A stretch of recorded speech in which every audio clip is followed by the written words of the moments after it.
Isa pong napakalaking pagbagsak sa market ang naganap sa loob lamang ng 24 oras. At ang dahilan, isa pong umiinit na tensyon sa pagitan ng bansang Israel at Iran na posibleng humantong sa mas malaking digmaan. Sa pagkakataong ito, hindi po technical analysis o market manipulation ang salarin. Ang sanhi po ng takot ng mga investors ay ang tensyon na may kinalaman po sa mga missiles, military retaliation at posibleng paglahok ng Amerika sa gitna ng sigolot. Kaya pag-uusapan po natin ang tungkol sa mga pangyayaring ito, paano po ito makakaapekto sa presyo ng crypto at ano po ang maaring kahihinatnan nito para sa atin bilang mga Pinoy crypto enthusiast. Ren, bago po tayo magpatuloy ay pakibasa na lamang po muna ang disclaimer dito sa ibaba ng ating screen. Ayan, nitong mga nakaraang oras lamang ay bumagsak po itong si Bitcoin mula po sa kanyang intra-high na 106,000. Yan, $106,539 pababa po sa low na $102,372. Isang napakalaking galaw ito na agad na nag-trigger ng panic selling at liquidation ng mga long positions. Ayon po sa datos ng CoinGlass, humigit kumulang $468 million ang na-liquidate sa loob lamang ng 24 hours. At halos $391 million dito ay puro lang positions. Yan, puro long positions po. Ibig sabihin, maraming trader ang nag-assume na aakyat pa si Bitcoin. Pero hindi nila inasahan ang biglaang pagbagsak dahil po sa geopolitical tensions. Hindi lamang po si Bitcoin ang nagdurusa. Nahila rin pababa si Ethereum na bumagsak ng higit 3%.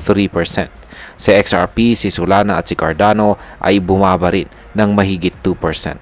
Lahat po sila ay tila sumuko sa pressure ng global uncertainty. Ngayon ay ano po ang kinalaman ng Israel at Iran sa pagbagsak ng presyo ng crypto? Maaring itanong natin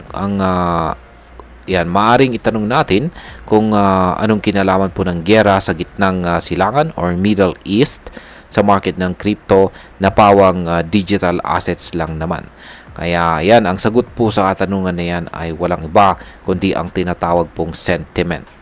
Habang tumitindi ang sagupaan sa pagitan po ng Israel at Iran na ngayon ay nagpapalitan na ng missile strikes, lumalaki po ang takot ng mga investors sa posibleng paglala ng gulo. Lalong naging tensyonado ang lahat nang lumabas po ang ulat na pinag-iisipan na rin ng United States kung sasama ito sa kampo ng Israel para atakihin ang Iran. Kapag may mga threat ng giyera, ang mga malalaking institutional investors at whales ay madalas nagiging defensive. Ibig pong sabihin ay mas pinipili nilang i-withdraw or ibenta ang kanilang risky assets. Kabilang na dito ang crypto at mag-shift sa mas stable na assets tulad po ng gold o US bonds. Sa madaling salita ay nadadala po sila ng takot. At ang takot ay may domino effect. Kapag nakita po ng ibang traders na bumebenta ang mga malalaki, sumusunod na rin ang mga retail traders gaya nating mga ordinaryong investors lamang.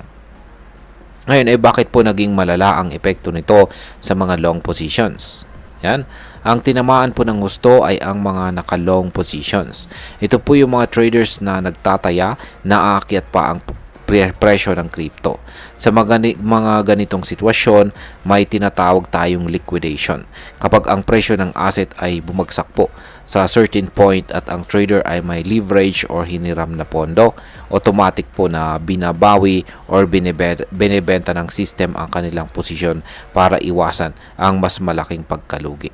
At ayon po sa ulat, halos $300 million ang na-liquidate sa loob lamang ng 4 hours. Kaya grabe, di po ba? Malaking bahagi nito ay long positions, halos $289 million. Samantalang ang short positions naman o yung tumaya na bababa ang presyo ay nasa $15 million lamang. Ibig pong sabihin, karamihan ng traders ay hindi handa sa ganitong biglaang pagbagsak. Ang mga bumilib sa momentum ni Bitcoin ay siyang matinding natalo. Ngayon ay ano po ang posibilidad kung makisali nga ang US sa giyera? Isa po ito sa pinaka kinatatakutan ngayon. Ayon po sa mga eksperto, kung makikisali po ang Amerika sa gulo, maaaring bumangon pa si Bitcoin ng 2 to 20%. Kung mangyayari ito, maaaring bumaba pa ang presyo ng Bitcoin mula $102,000 pababa ng $80,000. At syempre kung mangyayari ito, dadamay din ang buong altcoin market. Si Ethereum, si XRP, si Cardano, lahat po sila ay malalagay na rin sa alanganin. At bakit? Dahil kapag full-blown war na ang usapan, ang global markets ay nagiging mas volatile. Nawawalan po ng kumpiyansa ang mga investors. Bumagal ang trading, huminto ang pagpasok ng bagong kapital. At sa mundo ng crypto, kapag wala nang gustong bumili, tuluyang bumabagsak ang presyo. Ngayon ay pag-usapan naman po natin ang epekto nito para sa atin bilang mga Pinoy crypto traders at investors. Para po dito sa atin sa Pilipinas, ang ganitong klase ng balita ay dapat pong maging eye-opener. Una, mahalagang matutunan nating i-manage ang ating risk. Hindi po sapat na umasa lang tayo sa mga good news. Kailangan nating na laging handa sa mga posibleng black swan events. Ito po yung mga pangyayaring biglaan at labas sa control ng market. Kung ikaw po ay may long positions ngayon, lalo na kung may leverage, dapat mo pong suriin kung may kailangan kang i-adjust. Huwag mong hayaang mawala ang buong capital mo dahil sa isang news event na hindi mo na-anticipate. Kung ikaw naman po ay naghuhudol, kailangan mo pong maging emotionally prepared. Hindi ibig sabihin na bababa ang presyo ngayon ay katapusan na ng crypto.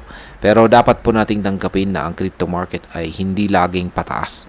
May panahon po talaga na kailangan mong maghintay at mag-adjust at magbantay. Bilang panghuli, ang masasabi ko naman tungkol dito ay para sa akin, ang sitwasyon ngayon ay isang paalala na ang crypto ay hindi isang isolated na sistema.